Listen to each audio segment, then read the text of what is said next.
Salam solusi. Teman-teman semua, kita hari ini akan menemui beberapa kelompok dan dalam kelompok ini nanti akan mendiskusikan sesuai dengan topik-topik yang sudah dibagi. Kita berharap ada masukan, ada kritik, ada pertanyaan dari kita yang sedang mengamati video ini. Mudah-mudahan ini menjadi salah satu bagian dari proses pembelajaran kita supaya kemudian hari kita menjadi lebih baik lagi. Demikian saya kira untuk kita nikmati bersama diskusi ini. Salam solusi. Assalamualaikum warahmatullahi wabarakatuh. Alhamdulillahirabbil alamin wassalatu wassalamu ala asrofil anbiya'i wal mursalin wa ala alihi wa sahbihi rasulillahi asma'in. Pertama-tama dan yang paling utama, marilah sama-sama kita ucapkan puji syukur kita kehadirat Allah Subhanahu wa taala yang telah memberikan kita nikmat serta karunia agar bisa sehat walafiat pada hari ini. Dan tak lupa kita hadiahkan kepada Nabi besar Muhammad sallallahu alaihi wasallam yang telah memberikan kita petunjuk agar bisa kita senantiasa belajar hingga saat ini. Yang kami hormati Bapak Usiono selaku dosen pengampu mata kuliah Filsafat Ilmu. Saya Gusti Aprila NIM 0307221002 dari jurusan Manajemen Pendidikan Islam semester 2 Universitas Islam Negeri Sumatera Utara. Dan saya Lutfia Malaya Alfa NIM 0307221013 dari Prodi Manajemen Pendidikan Islam semester 2 Universitas Islam Negeri Sumatera Utara. Nah, di video kali ini kami akan membahas tentang mengenal metode ilmiah dalam filsafat ilmu. Tapi sebelumnya Lutfi tahu nggak sih itu filsafat? Setahu aku ya, April, filsafat itu adalah pengetahuan dan penyelidikan menggunakan akal budi mengenai sebab, asas, hukum, dan lainnya. Ya, betul. Tapi aku tambahin ya, di buku, jadi filsafat dapat disimpulkan sebuah pengetahuan yang mengkaji seluruh hakikat kenyataan atau realitas dengan menggunakan alat bantu rasional, yaitu alat bantunya adalah akal budi dan berujung pada kebijaksanaan. Oh, menurut para ahli juga banyak pendapat yang dikemukakan, April. Betul, Vi. Seperti Plato, Aristoteles, Immanuel Kant, Merriam-Webster, dan masih banyak lagi. Tapi aku pernah mendengar di filsafat itu ada metode ilmiah ya? Ya, benar sekali. Metode ilmiah itu merupakan sistem konseptual yang bersifat empiris, eksperimental, logika matematis. Metode ilmiah yang menunjukkan bermacam-macam proses dan langkah-langkah yang dilalui bermacam-macam ilmu dalam perkembangannya.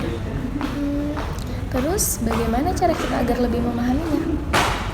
Ya, caranya dengan memahami sistem yang mengatur dan mengaitkan fakta-fakta dalam suatu struktur teori-teori dan inferensi, atau bisa dengan penyimpulan.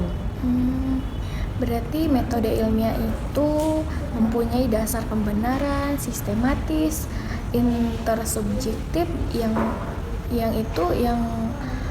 bentuknya tuh secara nyata ya. Iya, metode ilmiah juga bisa diistilahkan dengan metode penelitian sebagai syarat utama dalam menghasilkan produk atau temuan yang dihasilkan oleh seorang ilmuwan. Kalau pembagian metode ilmiah itu menurut Sujono Sumargono ya, metode ilmiah secara garis besar ada dua macam. Yaitu metode ilmiah yang bersifat umum. Yang bersifat umum itu masih dapat dibagi dua juga, yaitu yang pertama metode analitik sintesa. Metode ini merupakan gabungan dari metode analisa dan metode sintesa. Kemudian yang kedua, metode non-deduksi. Metode ini merupakan gabungan dari metode deduksi dan metode induksi. Oh iya, metode penyelidikan ilmiah juga dapat dibagi menjadi dua, yaitu yang pertama itu metode penyelidikan yang berbentuk daur atau metode siklus empirik. Yang kedua itu metode vertikal atau yang berbentuk garis lempang atau metode linear. Kemudian penjelasan ilmiah itu berisi pernyataan-pernyataan berbagai macam nih. Sepertinya penjelasan ilmiah dibutuhkan untuk memberikan pemahaman hasil penelitian baik berupa hipotesa atau kesimpulan akhir. Jadi ada nih beberapa jenis dalam penjelasan ilmiah. Yang pertama itu genetic explanation. Jadi genetic explanation itu sesuatu dengan cara melacak sesuatu tersebut dari awalnya atau asalnya. Jadi kita melacak sesuatu itu dari awal atau dari asalnya gitu. Yang kedua itu intentional explanation. Intentional explanation ini penjelasan tentang sesuatu gejala dengan melihat hal-hal yang mendasarinya atau yang menjadi tujuannya.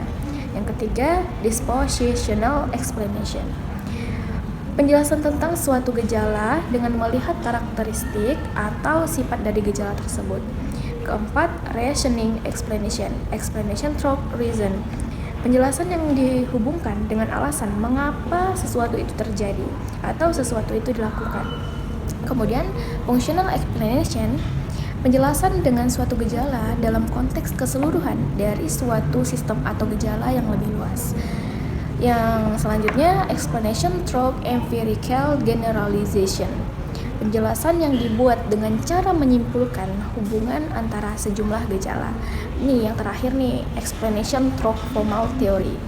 Penjelasan yang menekankan pada adanya aturan, hukum, atau prinsip yang umumnya terbentuk melalui deduksi.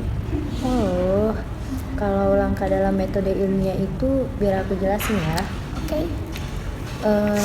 Langkah yang pertama itu adalah logis. Logis itu merujuk kepada metode ilmiah tergantung dari argumentasi ilmiah.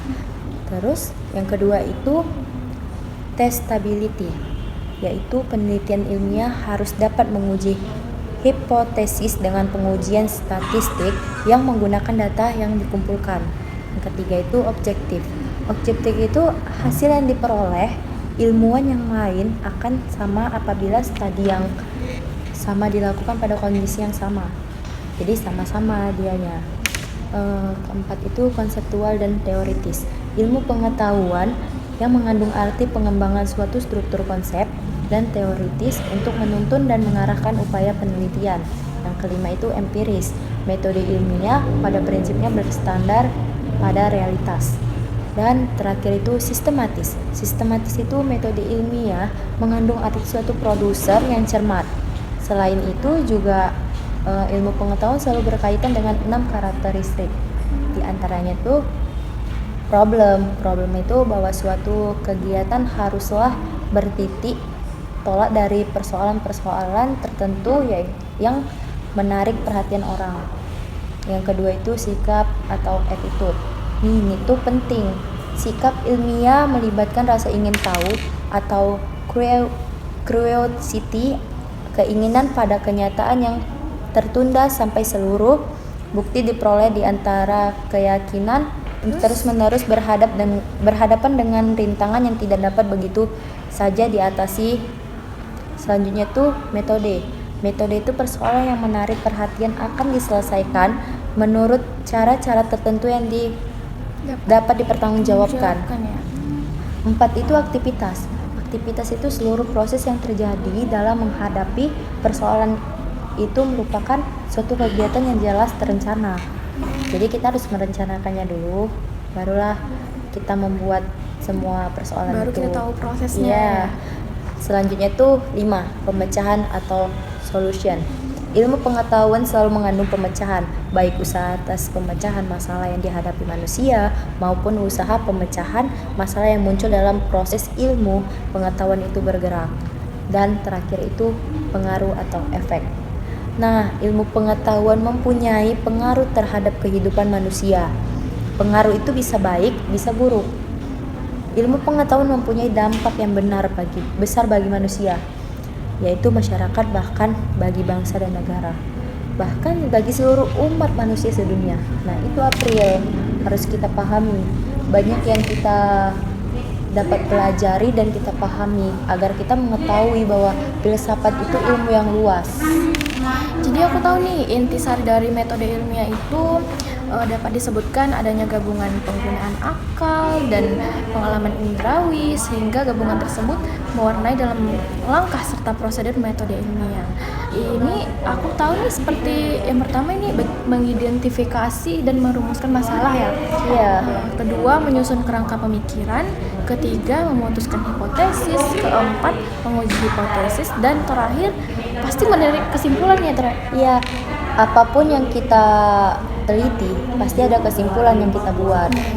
Setiap apapun kan kita melakukan aktivitas pasti ada kesimpulan. Iya, April. Kita lanjut. Hipotesis metode ilmiah itu ada beberapa gejala, yaitu pertama itu kesadaran akan adanya persoalan.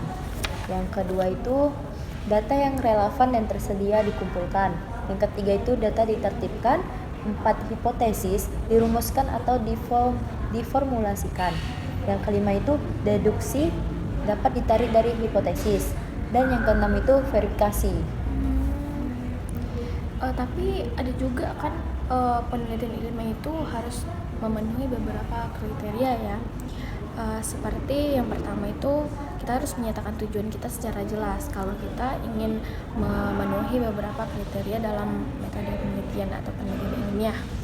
Yang kedua itu rigor, kita harus kukuh nih.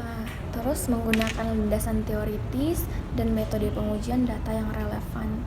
Jadi kita harus mempunyai data yang betul-betul konkret ataupun relevan. Yang keempat, mengembangkan hipotesis yang dapat diuji dan ditelaah oleh teoritis atau berdasarkan pengumpulan data. Jadi kita harus mengumpulkan data-data yang betul-betul memang ke lapangan atau survei langsung. Yang kelima, mempunyai kemampuan untuk diuji ulang atau replikasi. Yang keenam, memilih data dengan presisi sehingga hasilnya dapat dipercaya. Yang ketujuh, menarik kesimpulan dilakukan secara objektif. Memperoleh hasil secara parsimoni atau simpel. Dan yang terakhir, temuan penelitian dapat digeneralisasi. Terus UPI, aku dengar ya, ada tuh menurut Dalian G itu prosedur-prosedur yang harus dilakukan ketika kita melakukan prosedur ilmiah kan. Iya. Itu apa sih? Itu tuh nih ya, dalam menjalankan prosedur ilmiah itu dia tuh ada beberapa prosedur Yang harus dipahami ya. Iya. Kita tuh yang pertama itu ada prosedur pengamatan, percobaan, pengukuran, survei, deduksi, induksi, analisis. Dan yang kedua itu tata langkah. Tata langkah itu penentuan masalah, perumusan hipotesa, penurunan kesimpulan, pengujian hasil. Dan ketiga, berbagai teknik. Ada teknik daftar pertanyaan, terus wawancara, perhitungan, pemanasan. Dan yang terakhir tuh aneka alat. Alat itu adalah timbangan, meteran, perapian, dan komputer pastinya. Gitu ya. Itu semua alat-alat yang digunakan untuk prosedur Iya. ilmiah ya. Wajib harus ada. Ini juga ada loh Pi, yang harus kita ambil ya, yang harus kita laksanakan, sikap ilmiah itu. Sikap ilmiah itu salah satu karakter yang harus dimiliki oleh seorang ilmuwan atau mahasiswa yang sedang menempuh studi di universitas, yaitu sikap ilmiah yang merupakan sebuah pertanggungjawaban atau konsistensi dalam memegang asas objektivitas selama melakukan penelitian. Jadi nggak macam-macam nih, sikap-sikap itu harus ada kayak terstruktur, jadi harus ada sikap ilmiahnya, sikap metode-metodenya, dan lain sebagainya. Jadi sikapnya yang harus dimiliki para ilmuwan itu tidak ada rasa pamrih, jadi dia itu harus ikhlas. Kedua itu bersikap selektif. Yang ketiga adanya rasa percaya. Yang keempat adanya sikap yang berdasar pada suatu kepercayaan atau belief dengan merasa pasti atau conviction. Yang kelima, adanya suatu kegiatan rutin. Dan yang keenam, seorang ilmuwan itu harus memiliki sikap etis atau akhlak. Kan lucu ya kan kalau misalnya ilmuwan itu nggak berakhlak ya kan? Iya kan, ilmuwan ini kan banyak dicontoh nih sama masyarakat-masyarakat. Apalagi kalau ilmuwannya itu bersangkutan dengan pengetahuan yang luas seperti filsafat ini ya. Jadi kalau menurut Upi ada nggak sih misalnya hal-hal yang harus dimiliki ilmuwan itu lagi? Oh, tentunya pasti ada, yaitu paling utama itu adalah kejujuran dan kebenaran. Apapun yang kita teliti, apapun yang kita hasilkan itu harus jujur, harus sesuai fakta. Dan tanggung jawab itu ya pastinya dimiliki semua orang ya, harus setia itu seorang ilmuwan harus setia pada profesi dan setia pada ilmu yang ditekuninya. Terus sikap ingin tahu. Seorang intelektual atau cendekiawan memiliki rasa ingin tahu yang kuat untuk menggali atau mencari jawaban terhadap suatu permasalahan yang ada di sekelilingnya secara tuntas dan menyeluruh, serta mengeluarkan gagasan-gagasan dalam bentuk ilmiah sebagai bukti hasil kerja mereka kepada dunia dan masyarakat awam, karena mereka merasa bahwa tanggung jawab itu ada di pundaknya. Dan yang kelima itu sikap kritis. Sikap kritis itu bagi seorang cendekiawan itu tuh adalah memastikan bahwa kebenaran sejati telah ditemukan. Dan keenam itu sikap independen atau mandiri. Kebenaran ilmu pengetahuan pada hakikatnya adalah sesuatu objektif tidak ditentukan oleh imajinasi dan kepentingan orang tertentu. Jadi itu April. Dan sikap terbuka itu dia tuh kan walaupun seorang cendekiawan bersikap mandiri, akan tetapi hati dan pikirannya bersifat terbuka baik terhadap pendapat yang berbeda maupun pikiran-pikiran baru yang dikemukakan oleh orang lain. Terus sikap rela menghargai karya dan pendapat orang lain itu wajib. Kita tidak boleh egois, kita harus mendengarkan banyak pendapat-pendapat. Dan yang keenam itu sikap menjangkau ke depan, yaitu cendekiawan adalah pemikir-pemikir yang memiliki kemampuan penganalisian terhadap masalah tertentu yang potensial di bidangnya. Jadi seorang ilmuwan itu harus planningnya tuh harus jauh ke depan, harus memikirkan masa depannya gitu Ya, kan. iya benar. Harus mempunyai ide-ide juga, ide-ide yang gagasan-gagasan baru. Oh, jadi itu merupakan semua sih yang kita ceritain ini merupakan suatu keharusan ya atau suatu tanggung jawab untuk para ilmuwan-ilmuwan untuk melakukan penelitian atau metode penelitian gitu ya. Dan pastinya tidak sembarangan. Ada struktur yang harus kita pahami. Oke. Baik, itu saja diskusi kami pada siang hari ini.